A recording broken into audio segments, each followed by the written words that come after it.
Hey guys, Tammy here, and in this video, we're going to talk about child custody visitation exchanges. Now, exchanges with children, especially when they're younger, are such pitfalls for most parents. They have such potential for conflict. And that's hard because a lot of times something will happen that then you'll end up looking like the difficult one. And so, how can we protect ourselves in these exchanges and make sure that we're doing everything we can to maintain a peaceful exchange with the other parent?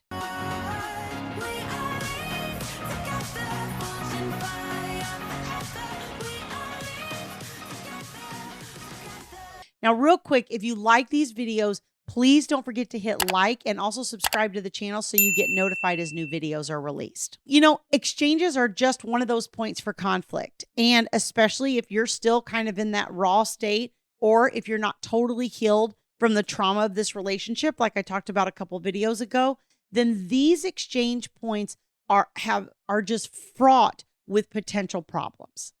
Because, sometimes we see the person, sometimes we talk to the person, and I mean your co-parent. Sometimes we're doing a physical exchange of certain items. And then we wonder why exchanges are always difficult. And I'm telling you, if you get out of your car and you interact with that other parent and there's all this tension that you can cut with a knife, guess who's going to feel that? Your child. So I always tell parents, for the most part, wherever you can set things up to where you're not having this interpersonal exchange, really, we need to look at doing that. So the first thing I always say is, if you are doing pickups and drop-offs at each of your homes, let's first look at it from the child's perspective. I always say the receiving parent should pick up. Now, I know this isn't always possible because sometimes work schedules and whatnot, just logistics make it difficult. But let's think about it. If we're dropping the child off and we're driving in the car with the child and they're getting ready to say goodbye to us and we're getting ready to leave them with the other parent, that's almost like walking death row on your way to the execution, right? We're driving in the car with the child and we're about to drop them off with the other parent. They're getting ready to leave us. That's probably an emotional, even if they're happy to see the other parent, leaving the first parent is still going to be a difficult thing, right? And so we're driving in the car with them for this negative experience that's about to happen. So anytime the receiving parent can pick up, that's just going to be a more emotionally easy transition for the child. It's going to be a happy thing. It's going to be like, oh, your other parent's here. That child hasn't seen that parent in a couple days or however long it's been, and they're excited and they get to go with them. And it just makes for an easier transition for everybody when you can do it in that way. Now, if you're the parent picking up, I always recommend that you stay in your car. Unless you have like a 9-month-old that you need to strap into the seat or that you need to carry to the car or something like that, stay in your car. Even if your child is, say, 4 maybe, and they still need to be in a car seat or whatever, you can still remain in your car, let the other parent send the child out the front door.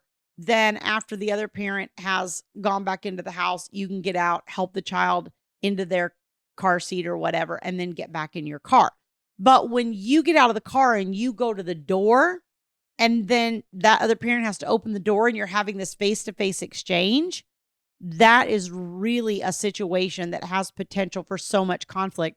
And so many people think, no problem, we can do this. We can be adults. We can avoid the conflict. Well, sure you can until somebody pushes somebody else's buttons. Sure you can until it erupts and you're not. And then the police are called because you had some incident. And I see this happen over and over and over where, police end up having to do a police report or incident report or whatever because there was some meltdown at the exchange.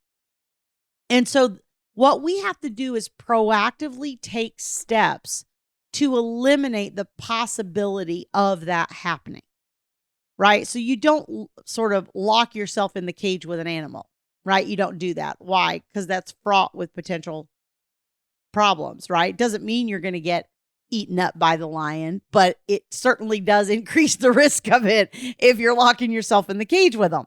And so this is that same sort of thing. I mean, I'm giving you kind of an extreme example, but it's the same kind of thing of Why are you even putting yourself in that arena where this potential conflict can possibly happen that results in police being called or, one of the parents being arrested or some big meltdown like that? We have to stick to our boundaries. We have to stay back from each other and keep that distance. And you know what? If you have a co-parent that you can't get to comply with these things, then what I would say is next time you have to go to court for something, ask for these little extra things. As you know better, you do better, right? So next time, I'm not saying go file a motion just on somebody staying in their car. I don't want to waste the court's time with frivolous things, but at some point when somebody files something about custody or whatever is going on, that's your opportunity. That's your opportunity to get these little things in there that are going to bring more peace in your life and are going to increase the chances that you and your ex don't have conflict. And most importantly, that you don't have conflict in front of the child. That's really one of the main things that we're trying to protect the children from. All the studies show that children post-divorce, the number one thing that is negatively impactful for children post-divorce is conflict between their parents. Number one thing. So, we tend to worry about all these other things like, oh, they're not going to be living in the house they were living in. Oh, they're not going to see both of us every day. Oh, they're going to have to be away from us. Oh, their routines have changed. All these things that we think about that we're worried about. And yet the number one thing that causes negative impact for children post-divorce, conflict between the parents, isn't something that most co-parents are proactively taking steps to try to eliminate from their relationship. And these boundaries are a big part of that. That is your first line of defense. So if you stay in your car and you ask the other person to just send the child out, or if you're the person sending the child and the other parent's on the curb, you just send the child out. You don't need to go with them if they can safely walk from your front door to the car without risk of getting hit by another car or anything like that. The next thing I would tell you is please don't record. Unless you have a court order that says you're to record exchanges because you've had so much issues in the past, don't record. I see parents that both will whip out their phones at the exchange and proactively start recording each other. This gets complicated because there's different rules in different states about what's admissible, what's not, what can be recorded, what can't, and all that kind of thing. And I don't want to get into all of that legal part of it. I'm not an attorney, and obviously it's different in every state. So you need to talk to your attorney about that. But a lot of times people are under the misconception that if I just record somebody, if I surreptitiously record the other parent, or I have all these video recordings, I can use these in court. That's not always the case. There are many different factors that affect that. And so what the recording essentially does primarily is causes conflict because, we're at the exchange and I'm going to record you. I've got my phone up. I'm going to record you. I'm going to record everything you do because I don't trust you. And I think you're going to do something. And how in the world is antagonizing the other parent in that way going to result in a good result for you? It's not. And I understand a lot of times we're falsely accused and all these different things. But this is why my first point of staying in your car as much as possible and not interacting with the other parent, that's a much better option to protect yourself and to protect yourself from them and their abuse than getting out of your car and whipping out your phone. The first option is far, far better. Because in whipping out my phone, I'm kind of saying, I'm just trying to catch you at something. That's my goal. I'm trying to get something on you. And that's just not going to bode well for a good co-parenting relationship. And again, even if you're afraid because you think they're going to accuse you of something, well, a better way to deal with that is don't interact with them. If you don't interact, they can't accuse you of anything. Now, here's the thing. Always keep your document log. You've heard me talk about this before, and this is about exchanges, and I don't want to go too deep on this, but if you're keeping a document log and you say, exchange on such and such date at such and such time, I remained in my car, child got out, other parent came up to my window, started banging, trying to talk to me. I drove away, whatever it was, write it down. That's evidence. People tend to think that their own words aren't evidence. Your own testimony about what you saw or observed or felt or whatever through your 5 senses, that is evidence. So keep your logs, stay in your car, do things you can to decrease conflict, but know that whipping out your phone at an exchange and recording is not always protection for you, because 1, sometimes it can't even be used depending on the circumstances. And number 2, it's going to antagonize the other parent and make the temperature of the situation go up, which really isn't going to help you very much. Also, the other thing I would say is don't discuss any business at the exchange. If you're exchanging clothes, let's say, or toys or different things that I see parents exchange at the exchanges, what I would do is just stick that in the kid's backpack or in their bag or whatever, so that when they go, or have them carry the bag of clothes with them or whatever, so that you don't have to get out and facilitate that. Again, if they're old enough, right? If we're talking about a 1-year-old, obviously some of these things, the practicality of it depends on the age of the children. But if you're exchanging clothes and you do have to get out and you do have to hand that bag to the other parent, really there shouldn't be any little conversation there. It should just be walking with the child. Here's the bag. See you in a few days. Walk away. That's it. And if they start talking to you and say, well, wait. I wanted to talk to you about it. Say, send me an email. Send me a message on the parenting app. Just don't allow that boundary to be penetrated, because as soon as you stop and go, oh, fine, and you have this conversation with them, 1, you haven't drawn your boundary, right? You just let your boundary down. You just let them cross it. And then number 2, you're opening yourself up for that potential conflict right there in that moment. You're also opening up the potential conflict in front of the child, which is another layer of problem.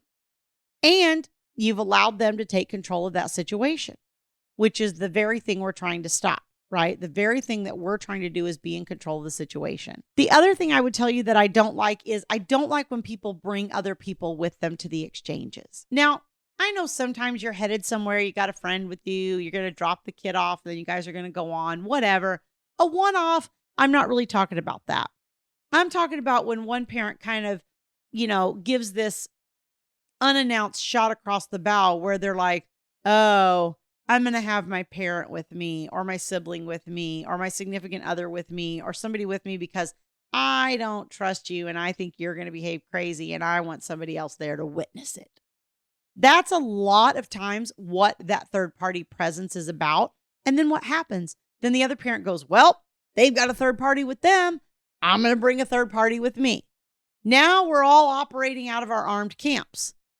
Do we think that this is going to result in cooperative co-parenting at any point down the road? Probably not. Probably not until these types of behaviors stop. And how long do you want to live in an armed camp? Like somebody's got to lay their weapon down first. And that's hard because it makes us vulnerable. But what if you could do these types of actions and it resulted in peace for you, peace in your being, peace in your heart, that mental and emotional well-being?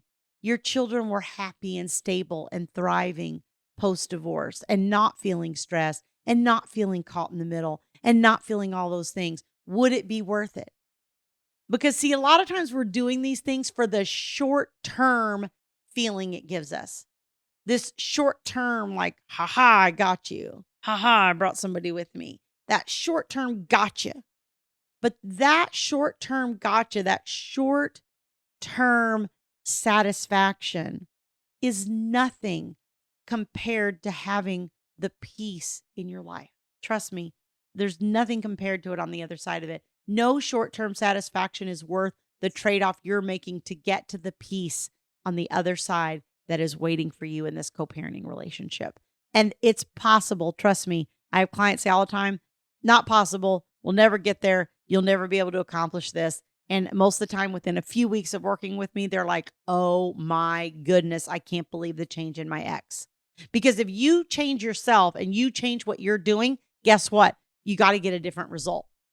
That's just how the world works. You keep doing the same thing, you're going to get the same result. You change what you're doing, you're going to get a different result. Now, will it be a better result or a worse result? I don't know. But if you change it, you get information. And then you can change it again and move to the better side. And it gives you information. And then you can add something else to it. And it gives you information. And you build as you go. You build as you go. And this is what I love about supporting my coaching clients is watching them through that journey, build as they go and get to the other side of it where they do have that peace for them and their child. And they're able to maintain a happy, healthy life for everybody involved. And really, isn't that our ultimate goal? It really is. So I hope this video has been helpful. If you would like to learn more about my coaching services and how I can help you to achieve that peace in your co-parenting relationship, please go to divorceuniversityonline.com/VIP-coaching. There is a link on there where you can book a free strategy session with me. I would love to talk to you and help figure out some tips on how I might be able to help you out and support you on this journey. All right, see you next time.